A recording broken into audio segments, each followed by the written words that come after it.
चले ठीक है। मेरे ख्याल से अभी जितने लोग हैं खुदावन का नाम लेके आज अपनी क्लास का आगाज करते हैं। मेरे पास टाइम इस वक्त 7:35 हो चुके हैं और आपने भी ड्यूटी पे जाना है। बाकी लोगों का हम वेट नहीं करते क्योंकि बात खुदा के कलाम की है। तो जितनी बातें आज हम खुदा के कलाम से सीख सकते हैं हम कोशिश करेंगे इनको सीखें। और हम सारी अपनी एक एक मूवमेंट को एक एक पल को खुदा के हाथ में दें कि खुदा अपनी कुदरत हम पर साबित करे। खुदा हमारा बैठना जानता है, खुदा हमारा वक्त देना जानता है, खुदा को हमारा वक्त पसंद है। खुदा चाहता है कि हम उसके कलाम में आगे बढ़ें और सीखें। हम खुदा की शुक्रगुजारी करें। मेरी गुजारिश है सबसे जो भी इस वक्त सुन रहे हैं, अगर कोई नए ज्वाइन भी होते हैं तो भी दुआ में शामिल होंगे। हम चंद मिनट की दुआ करते हैं, इसके बाद फिर अपनी क्लास का आगाज करते हैं। कदूस मेहरबान खुदा रब्बुल फाज पैरबर के खालिक हमारे दर्शनों के खुदा बरकानात के खुदा बाप आसमानी तबारक व तआला, हम तहे दिल से तेरी शुक्रगुजारी करते हैं। तो बड़ा और अजीम खुदा है, तेरी मानद कोई खुदा नहीं। बाप आसमानी, हम तेरी शुक्रगुजारी करते हैं कि तूने ये हमें मिशन और प्लान दिया कि हम तेरे कलाम की गहराइयों को खुदा मिल बैठ कर सीखें।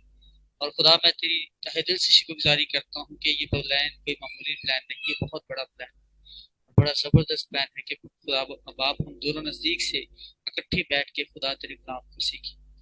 खुदा मैं उन तमाम स्टूडेंट्स को भी तेरे हाथ में देता हूँ जो इस वक्त खुदा क्लास में आते हैं, आ रहे हैं। एक एक स्टूडेंट को तेरे हाथ में देता हूँ खुदा, तो उनकी भी मदद और रहनुमाई कर।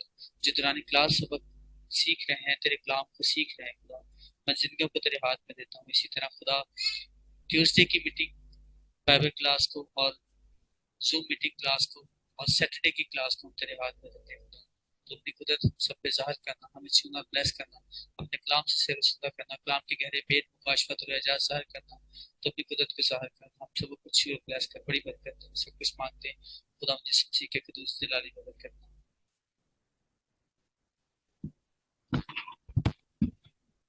जी हम अपनी आज की बाइबल क्लास का आगाज करते हैं। मुमकिन है कि आज डे सेकंड है क्लास का, लेकिन अभी जो फर्स्ट डे से लोग ज्वाइन थे वो आज ज्वाइन नहीं है।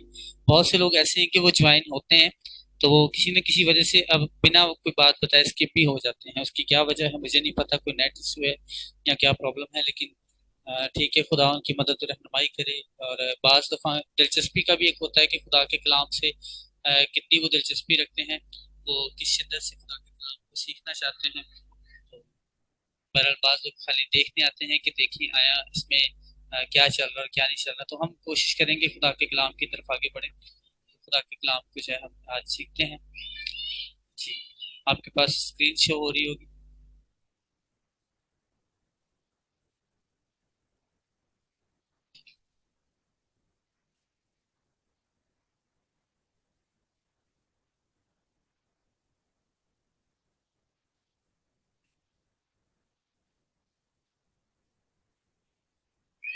सबसे पहले मैं अपना तारुफ करवाता हूँ। मेरा नाम एवेंजलिस्ट सनी खान है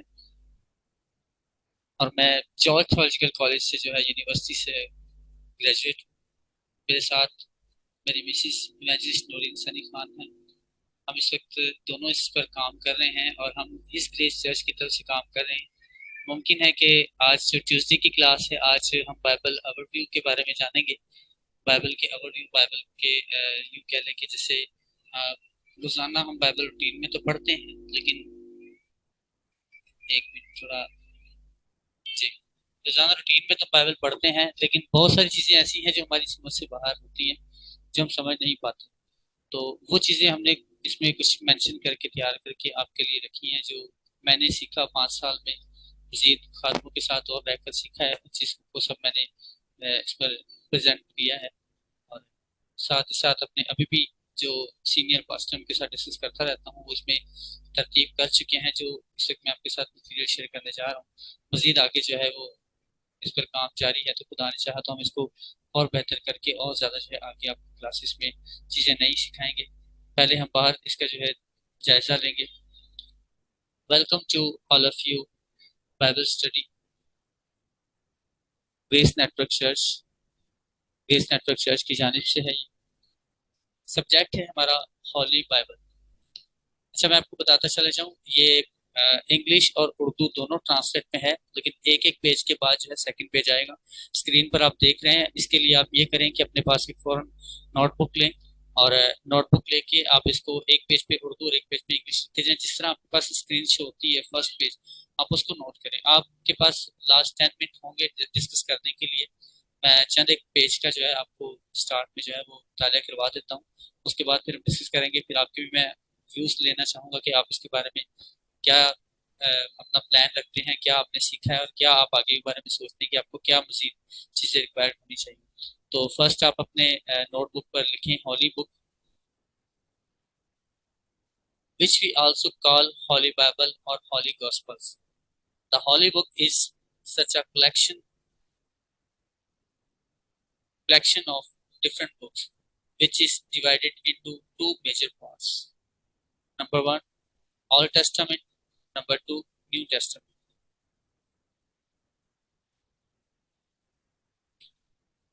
किताब मुकद्दस, जिसे हम बाइबल मुकद्दस या अंजील मुकद्दस भी कहते हैं। किताब मुकद्दस मुख्तलिफ किताबों का ऐसा मजमुआ है जिसे दो बड़े हिस्सों में तकसीम किया गया है। नंबर वन, पुराना अहदनामा, जिसे हम अहद अतीक भी कहते हैं। बाइबल मुकद्दस जो है उसे हम अंजील मुकद्दस भी कहते हैं, और उसको दो हिस्सों में तकसीम किया जाता है, पुराने अहदनामा में और नए अहदनामा। पुराने अहदनामा को हम अहद अतीक और नए अहदनामा को अहद जदीद कहते हैं। What does the word testament covenant mean in the Bible? Covenant, covenant Hebrew language word berit and the Greek word diatheke is used to mean bequeath to someone. Thus, a covenant referred to a bequeath of a person which will be effective after his death. Users can reject or accept it, but they cannot modify or change it. In this scene, the covenant is into completely bilateral because the two partners are not equal and because man has to accept the covenant on God's terms, which is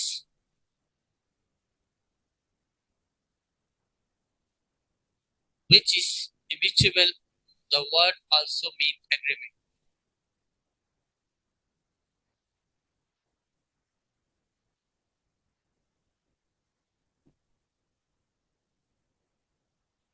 Bible में लफ्ज अहद से क्या मुराद है? लफ्ज अहद, अहद अब्रानी ज़बान Hebrew Beirut और यूनानी ज़बान ग्रीक दियाथके से मुश्तमिल है, जिससे मुराद वसीयत है।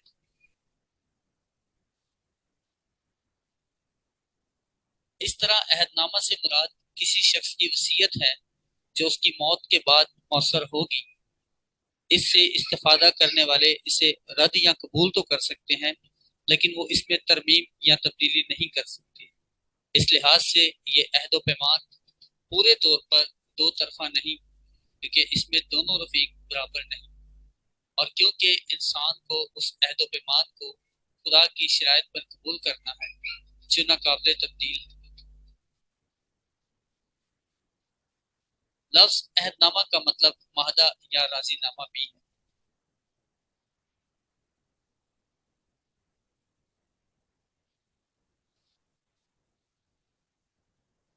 This is total of 66 books which was written by 40 authors in more than 15 years. They were written in many countries such as Israel, Egypt, Italy and Babylon, plus Roman इसमें ऐड नहीं लेकिन Roman भी है। The Old Testament has 39 books. The New Testament has 27 books. The book of the Old Testament were written before Christ. The book of the New Testament were written after Christ.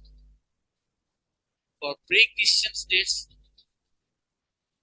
in Urdu, Kaf में कबल मसीह, second BD before Christ, third one BCE before Common Era.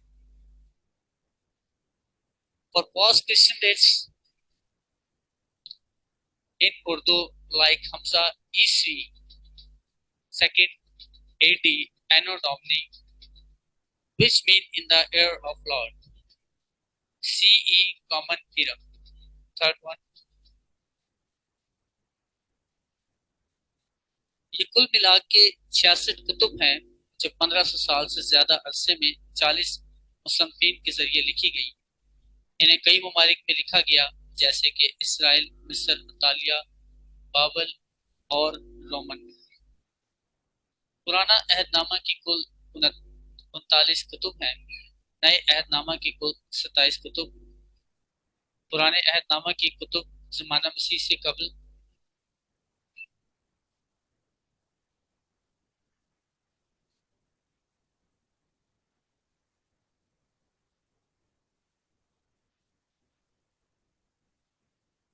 ठीक है, तो हम कहाँ पे थे? Error आ गया था, इस वजह से थोड़ा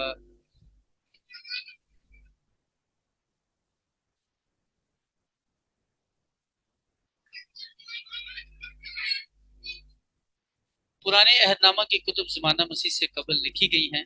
जो मसीह से पहले की किताबें हैं उन्हें कबल मसीह कहा जाता है। नए अहदनामा की कुतुब ज़माना मसीह के बाद लिखी गई। ज़माना कबल मसीह की तारीखों के लिए और ज़माना बाद अज़ मसीह की तारीखों के लिए।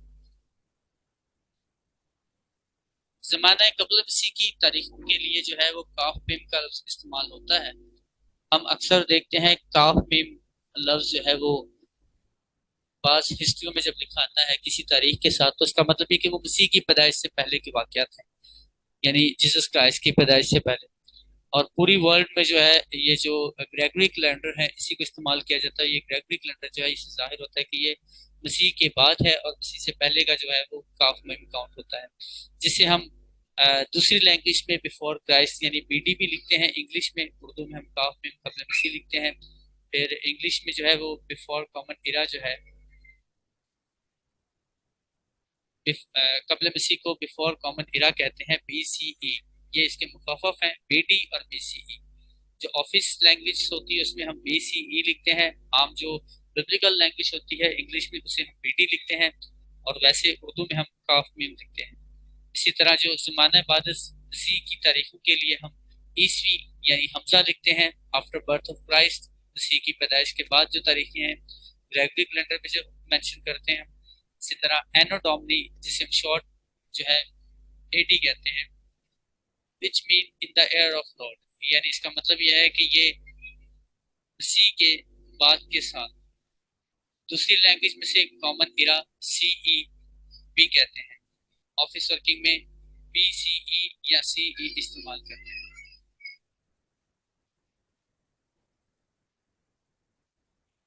Understanding the Bible, introduction and general overview of the Bible. What is the Holi Bible? God's living immutability, inevitability, inspirational written revelation, never changing. God's living immutability, never changing, inevitability, no mistakes whatsoever, inspirational, which is from the Lord, and then written revelation written by God.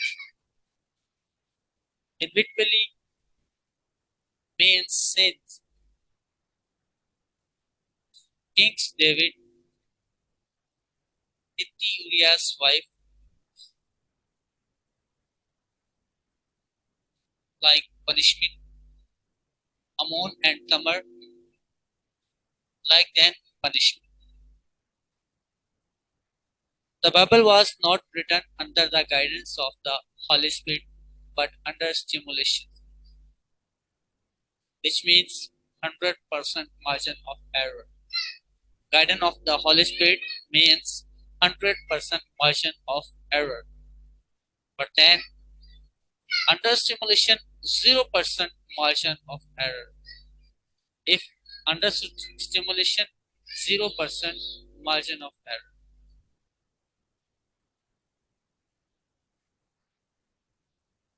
Bible को समझना, किताब मुकद्दस का तारुफ और अमूमी जायजा। जैसे कि हमने इंग्लिश में ये सारी चीजें देखी। बाइबल मुकद्दस क्या है? खुदा का जिंदा, ला तब्दील, ला खिता, इल्हाम और तहरीरी मुकाशफा। खुदा का जिंदा, ला तब्दील कलाम जो है वो कभी ना बदलने वाला है, क्योंकि खुदा का कलाम कभी नहीं बदलता और ना कभी बदला है और ना कभी बदलेगा। इसी तरह ला खिता, किसी तरह की कोई गलती की गुंजाइश नहीं, इसमें कोई गलती की गुंजाइश नहीं। इल्हाम मतलब जो खुदावंद की तरफ से लिखा हो, सॉरी जो खुदावंद की तरफ से, जो खुदावंद की तरफ से हो उसे हम इल्हाम कहते हैं। फोर्थ वन, खुदावंद की तरफ से लिखा हुआ, खुदावंद की तरफ से लिखा हुआ। अब लफ्ज लाखता है, लफ्ज अगर लाखता है तो लाखता का मतलब ये है,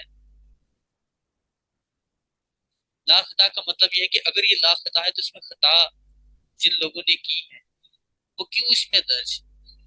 लेकिन अगर किसी ने गुनाह किया है, जैसे दाऊद बादशाह ने, तो हित्ती औरिया की बीवी की वसीला से उसके साथ जिना किया है, तो उसकी सजा उसको जो है वो मिलती है, सजा अमनून और तिमर के वसीला से। यानी अगर उसने गुनाह किया तो उसके गुनाह की सजा जो है उसकी बेटी और बेटे में आई। वो गुनाह जो था उसकी सजा उसे मिली बेटी और बेटे के वसीला से। उसके बाद अगर अमनून और तिमर ने गुनाह किया तो उसकी भी उन्हें सजा मिली। इस तरह खुदा का कलाम जो है वो लाखता है, यानी उसमें कोई खुदा की गुंजाइश नहीं। उसमें खुदा अगर होती है उसकी जरूर सजा मिलती है। ऐसा नहीं है कि खुदा करने वालों का नाम भी बाइबल मुकद्दस में क्यों है। अगर आपसे कोई सवाल करता है कि बाइबल मुकद्दस के अंदर जिन लोगों ने गुनाह किए, जिन लोगों ने खताएं की हैं, उनका भी नाम भी इसमें दर्ज है, जबकि आप कहते हो कि खुदा का जिंदा ला तब्दील कलाम जो है वो ला खुदा है, तो खुदा का जिंदा और ला तब्दील कलाम कभी ना बदलने वाला भी है और वो किसी तरह की गलती की गुंजाइश नहीं रखता। जिसने गलती की है उसने सजा पाई है, यकीनन उसने सजा पाली है, वो अपनी सजाओं से बचा नहीं है।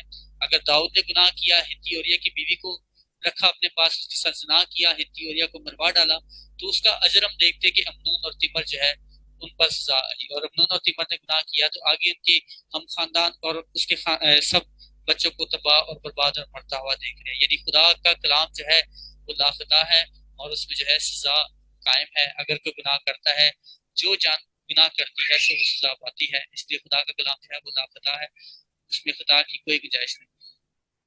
बाइबल मुकद्दस रूह की रहनुमाई में नहीं बल्कि तहरीक में लिखी गई है। अब बाइबल मुकद्दस रूह की रहनुमाई में अगर लिखी जाती तो रहनुमाई, रूह की रहनुमाई से मुराद ये है कि किसी ने हमें रास्ता बता दिया और हम उस रास्ते पर चल पड़े। रूह की रहनुमाई इस तरह है कि किसी ने हमें रास्ता बताया और हम उस राह पर चल पड़े। लेकिन तहरीक का मतलब ये है कि कोई हमारा हाथ पकड़कर हमें किसी जगह पर ले गया। तहरीक और रहनुमाई दोनों में यूं फर्क है कि रहनुमाई आपने किसी की कर दी, किसी को रास्ता बता दिया। जैसे मिसाल अक्सर हम कहते हैं कि लाहौर जा आंदा रास्ते सारे दस दिन पर किराया कोई नहीं देता, तो छड़ के भी कोई नहीं आता, क्योंकि मुश्किल बहुत है। इसीलिए कि रहनुमाई जो है वो रूह की रहनुमाई थी, रूह की रहनुमाई में नहीं बल्कि तहरीक में लिखी गई है। यानी खुदा खुद अपने लोगों को लेके चलता रहा है और जिसका नतीजा ये है कि रूह की रहनुमाई में 100% गलती की गुंजाइश है। 100% गलती की गुंजाइश इस तरह है कि रहनुमाई अगर कोई हमारी कर रहा है, किसी ने हमें रास्ता बता दिया, तो आगे हम बात चेंज कर सकते हैं। जैसे मिसाल के तौर पर किसी शख्स ने किसी को कोई बात बताई हो और उसे कहा हो कि तुमने आगे जाके इस तरह इस बात को बताना है, तो मुमकिन है कि उसकी बात में आगे जाके बताने में फर्क आ सकता है। अक्सर हम वीडियोस भी देखते हैं कि जब वो एक जुमले को, एक बात को लेके शेयर करते चले जाते हैं तो आगे एंड में जाके वो उसका वे चेंज हो जाता है। इसी तरह और रहनुमाई में तब्दीली आ सकती है, लेकिन तहरीक में तब्दीली इसलिए नहीं है क्योंकि तहरीक जो है वो यूं समझे कि हाथ पकड़ के ले जाके उस चीज को मुकम्मल किया गया है। इसलिए रहनुमाई में 100% गलती की गुंजाइश हो सकती थी, हो सकती है, लेकिन तहरीक में 0% गलती की गुंजाइश है, क्योंकि खुदा ने खुद इस कौम की या अपने कलाम की तहरीक की।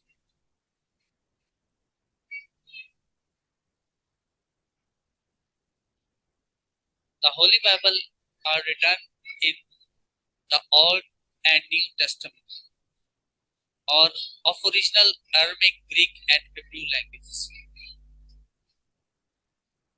बाइबल मुकद्दस इंजील मुकद्दस का असल मतन पुराना अहदनामा, अहद अतीक भी जिसे हम कहते हैं, पुराना अहदनामा भी कहते हैं, नया अहदनामा, अहद जदीद, इब्रानी, यूनानी और अरामी ज़बान में लिखा गया।